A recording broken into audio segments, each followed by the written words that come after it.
Hi, this is Chris Kepler with Does This Happen to You? The podcast where we explore the more bizarre ways of getting through your day. This week, we have a story by Stacy Keith. And here is Life with Captain, putting the boob in a boob cruise. The great irony of being a stripper, centerfold, cover girl is that you, meaning me, spend all your hard-earned money getting a college degree so that you can aspire to a better job than taking your clothes off.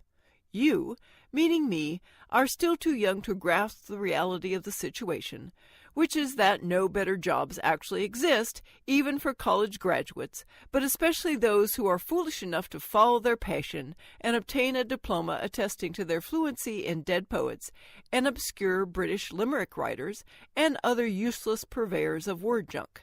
I went full speed ahead, armed with a quiver full of good intentions. So when rent came due that day in late August, and all my sweaty greenbacks had been dispatched to university coffers, I accepted an invite to do a boob cruise. Why not? I asked myself. It was $500 up front, plus whatever tips I could jiggle, and I wouldn't be cast adrift without backup. 3 other dancers had signed on too. We were nautical entertainment for a bunch of middle-aged yachtsmen or air traffic controllers or what have you. I didn't ask.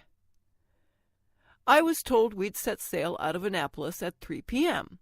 At 2:45, I parked my car and schlepped a bag containing heels, makeup, canister hairspray, and neon thongs up the gangplank.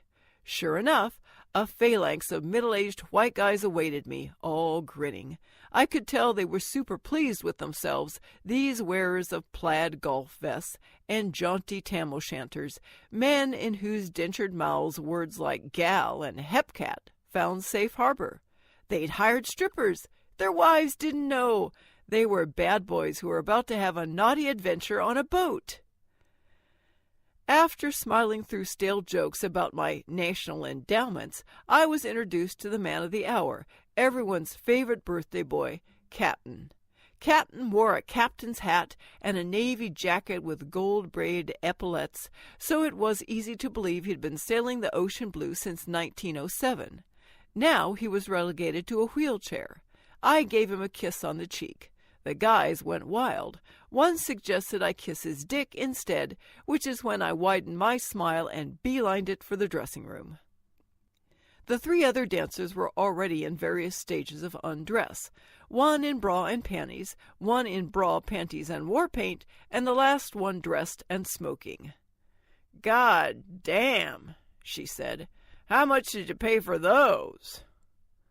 Long experience had taught me not to bother defending myself, so I started with an introduction.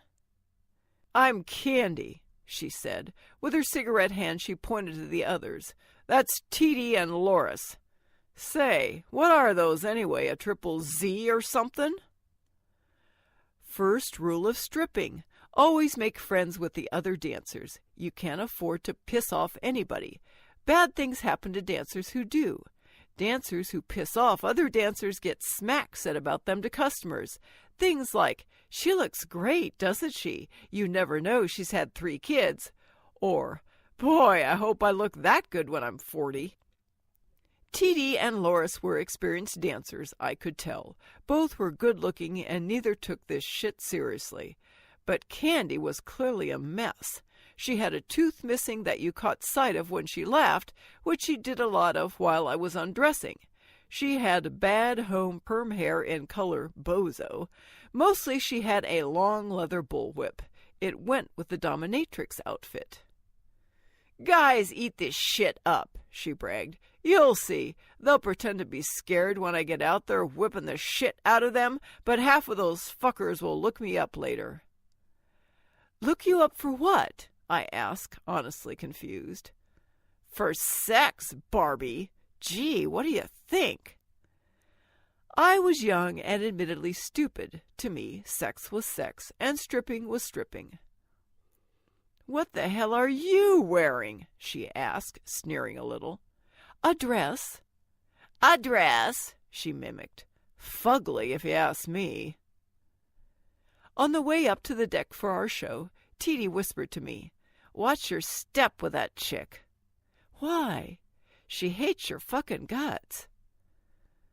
Loris danced first. We watched from the galley while Candy paced and smoked, the whip trailing behind her. "Don't think for 1 minute anyone's going to be impressed with your bolt-ons," she told me. Teety went on next, giving old Captain an eyeful while he sat grinning in his hat, front and center where they'd parked him. The men cut loose with some cash for Teety. She had a way with them, a little bit flirty, a little bit naughty. "Watch and learn, boob job." Candy elbowed me aside and strutted her way on stage. Ker-whap went the whip. All 50 men went silent. Now, I hadn't been dancing that long, but it didn't take a ton of experience to see this wasn't the right crowd for Candy's Queen of Pain routine. They clearly didn't want anything aggressive, tawdry, or overtly sexual.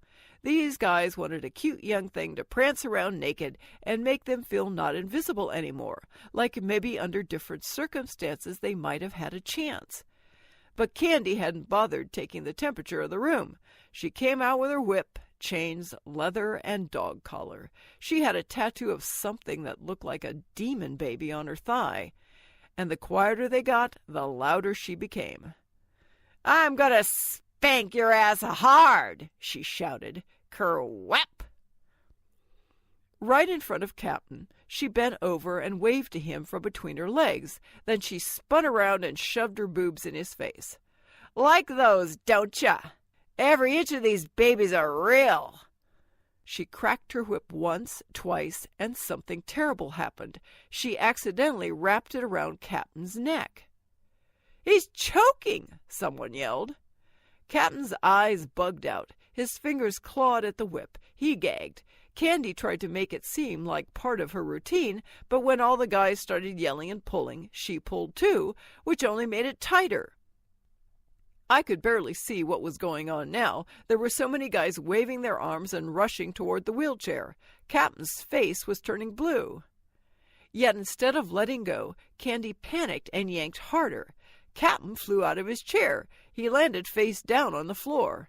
Candy screamed. Someone managed to pry the whip out of her hand. A dozen men set Captain back in his chair and peeled the whip off his mottled neck. "Go away," his friend growled at Candy. "We don't want you dancing anymore." Candy yelled, "This is bullshit!" She came at me full barrel, obviously intent on relieving her frustration by slicing me to ribbons.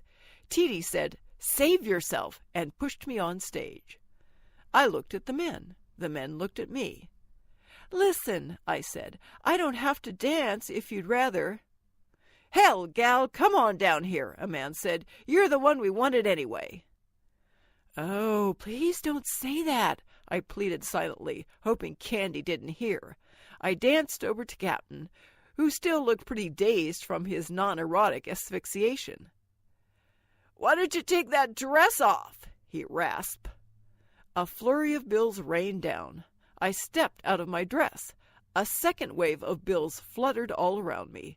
But I knew Candy was watching, and I knew she would make me pay. I stayed and chatted with the men for as long as I could, knowing that Candy would stab me with a high heel the minute I set foot in the dressing room. But when I zoomed in to gather my things, she was nowhere to be found. "Man, is she pissed," Loris told me with a gleam in her eye. "She said she's going to make you wish you were dead." "Great," I said. "Her boyfriend is the head of some biker gang. Do you have a boyfriend?" "No." "You'd better get one fast." On the way out, the sponsor of this shindig, a guy who still wore his class ring, gave me my $500 base pay and $500 on top of that. "For being such a fun gal," he said. I could feel Candy burning holes in me, but pretended not to notice her or the big scary leather vest-wearing dude who stared at me from the parking lot. He had two slightly less scary dudes right there with him. I knew they were going to take my money and anything else they felt like helping themselves to. But they weren't going to jump me right away. They were going to be smart about it and wait until I was clear of the boat. I could see my car where I'd left it. The parking lot looked a lot more sinister at night, or maybe it just seemed that way because I was about to get shanked. Teety and Laura scattered like roaches. Who could blame them? Nobody wanted their money stolen. The Boob Cruise guys were dining on board. I wouldn't have asked them anyway, mostly because I was that kind of young dumb and stubborn. This was my money. I'd earned it. I was going to buy my way up the educational food chain, and no way in hell was I going to let some psycho skank like Candy punk my dough. I took my time walking to the car. The key was already in hand. I could feel them closing in, and I was still 20 feet from my car. "You think you're all that," Candy huffed, "but you're nothing but a stuck-up bitch." "Hand over the cash," Biker Guy said. His voice was a mismatch, higher than it should have been given that he looked like someone who ate human babies. "That's my money." Candy seemed as though she might have believed her own bullshit. "She stole it from me." Of everything she'd said that night, this enraged me the most. I'd never stolen a thing in my life. I wanted to scream at her, punch her, beat her with her own whip. I turned around and ran. Candy was still in heels. Biker Guy may have been big, but he wasn't fast. I had only one shot to line my key up and slide it into the lock. One shot. And I nailed it. I threw myself into the car, slammed the door, and locked it. All three bikers were pounding on my windshield. One smashed a spiderweb in the glass, but I got the car started, and when I floored the gas, Candy and her boyfriend disappeared in a rooster tail of dust. The experience served as a reminder of why I needed to stay in school, not because a bright, shiny future awaited me. It most certainly did not. I floundered like most people who are just getting started. College was valuable for other reasons. It reminded me that a street education could never be as effective or potent without a book education to balance it. You needed both. Street knowledge without an education, and you turned into some permutation of Candy. College without a working knowledge of the streets, and you turned into a prig. But it took almost getting my ass handed back to me in order to learn that. You can follow Stacy Keith on Medium.com, or get her book at www.stripdownthebook.com. Thanks so much for listening. If you like this story or my podcast, please share and let me know. You'll find me on Twitter at Chris KK Aria, Pinterest, Facebook, and LinkedIn. Remember, it's Chris with a K.